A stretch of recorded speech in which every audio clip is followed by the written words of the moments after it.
আজকে তোমাদের সাথে শেয়ার করব কাতলা মাছের মাথা দিয়ে বাঁধাকপির চচ্চড়ি। খুব সহজ উপায়ে, সুপার টেস্টি, খুব সহজ উপায়ে বাড়িতেই বানানো যাবে, যেটা তোমরা হয়তো অনেকে বানিয়ে খেয়েছো। তো আমি কিভাবে বানাই সেটা তোমাদের সাথে শেয়ার করব।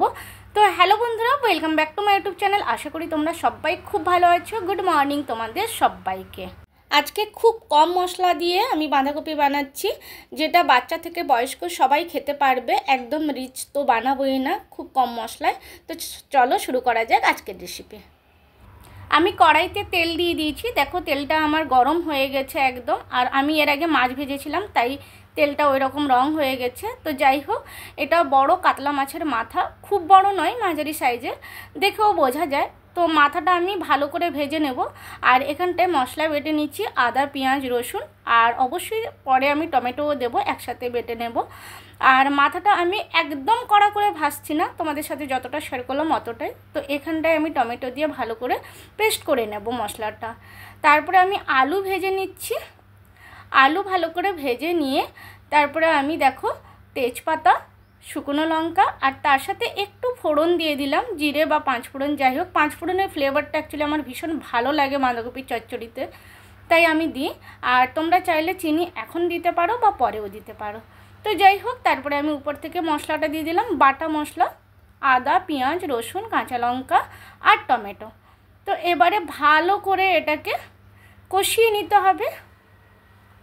তো তারপরে আমি ওপর থেকে নুন, শুকনো লঙ্কা, মানে গুঁড়ো লঙ্কা আর হলুদ দিয়ে দিলাম। তারপরে ভালো করে এটাকে কষিয়ে নিচ্ছি একদম যতক্ষণ না তেল ছাড়ে। তো আমার এদিকে বাঁধাকপি কাটা হয়েছিল না, আমি মশলাটা কষতে কষতে এদিকে বাঁধাকপি কেটে নিচ্ছি।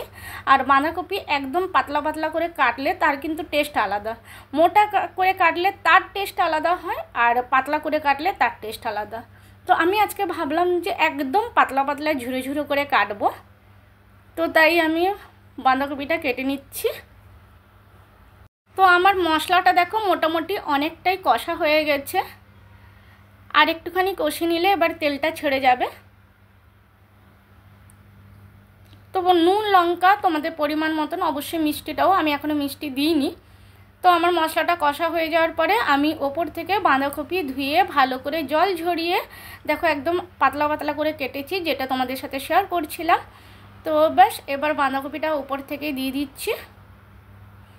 আর যেহেতু পাতলা করে কেটেছি, বাঁধাকপি সেদ্ধ হতে কিন্তু খুব একটা বেশি সময় নেবে না। আমি কিন্তু আলাদা করে এক্সট্রাভাবে সেদ্ধ করিনি, তোমরা দেখেও বুঝতে পারছো। তো ব্যাস, এবার মশলা কষিয়ে মানে মশলার সাথে মিশিয়ে নিলাম। এবার আলুটাও দিয়ে দিব, ওপর থেকে আলুটাও দিয়ে দেবো। ওপর থেকে আলু দিয়ে তারপরে ভালো করে আলু আর বাঁধাকপি মশলার সাথে মিশিয়ে নিয়ে আমি ঢাকা দিয়ে দেব।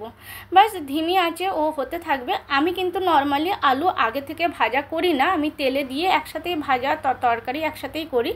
কিন্তু আজকে ভাবলাম যে না, আলুটা আলাদা করে ভেজে নিই, তো দেখি তার টেস্ট কেমন হয়, তোমাদের সাথে তো অবশ্যই শেয়ার করব। তো ব্যাস, আমার দেখো মশলার সাথে ভালো করে মেশানো হয়ে গেছে। আমি কিন্তু খুব একটা বেশি গরম মশলা ইউজ করছি না, কারণ বেশি যেহেতু বাড়িতে বানাচ্ছি, তো বেশি রিচ ভালো লাগে না। একদম নর্মালি সাদামাটা হলে সেটাই ভালো লাগে। তো ব্যাস, এবার আমি ঢাকা দিয়ে দিলাম। তো ঢাকা দিয়ে দিয়ে মাঝে মধ্যে খুলে একটু নাড়াচাড়া করে নিচ্ছিলাম। তারপরে দেখো মাছের মাথাটা গোটাই রেখেছিলাম, কারণ আমি অনেকবার দেখেছি, জানি না তোমাদের সাথে হয় কি না, একদম কড়া করে যদি গুঁড়ো করে ভাজা হয় তাহলে কিন্তু সেটা একদম কড়া কড়া লাগে। তো ওই জন্য আমি গোটা নিয়ে, মানে গোটা ভেজে তারপরে আমি কড়াইতে খুন্তি দিয়ে দিয়ে তাকে ছোটো ছোটো করে ভেঙে দিয়েছি। ব্যাস, উপর থেকে টমেটো দিয়েছি, টমেটো অলরেডি আমি পেস্ট করে দিয়েছি। তারপরে কিছু টমেটো আমি, মানে আর একটা টমেটো আমি এমনি দিয়ে দিলাম। তারপরে ভালো করে নাড়াচাড়া করে নিয়ে আমি মিষ্টি একটু দেব, আর একটু গরম মশলার গুঁড়ো দিয়ে দেবো। ব্যাস, তারপরে আরেকটু ভালো করে নাড়াচাড়া করে নিয়ে নামিয়ে দিলেই হয়ে গেল। তবে হ্যাঁ, নিরামিষে করলে কিন্তু আমি অবশ্যই ঘি দিই, কারণ ঘির ফ্লেভারটা ভালো লাগে। আর এটা যেহেতু আমিষে করছি তাই আমি আর ঘি দিইনি। আমার মতো তোমাদেরও কার কার বাঁধাকপি খেতে খুব ভালো লাগে কমেন্টসে জানিও। আমার তো বাঁধাকপি যেমনই রান্না হোক, ভাজা হোক, চচ্চড়ি হোক, যাই হোক, সমস্ত কিছুই ভালো লাগে। নিরামিষ আমিষ সমস্ত কিছুই ভালো লাগে বাঁধাকপি। তো শীতকালে ভালো বাঁধাকপি পাওয়া যায়, কিন্তু গরমকালেও এখন যে বাঁধাকপিটা পাওয়া গেছে তার টেস্টও কিন্তু সত্যিকারে খুব ভালো ছিল, খুব সুন্দর ছিল। বাঁধাকপি ভালো করে রান্না করলে খুবই সুন্দর লাগে খেতে।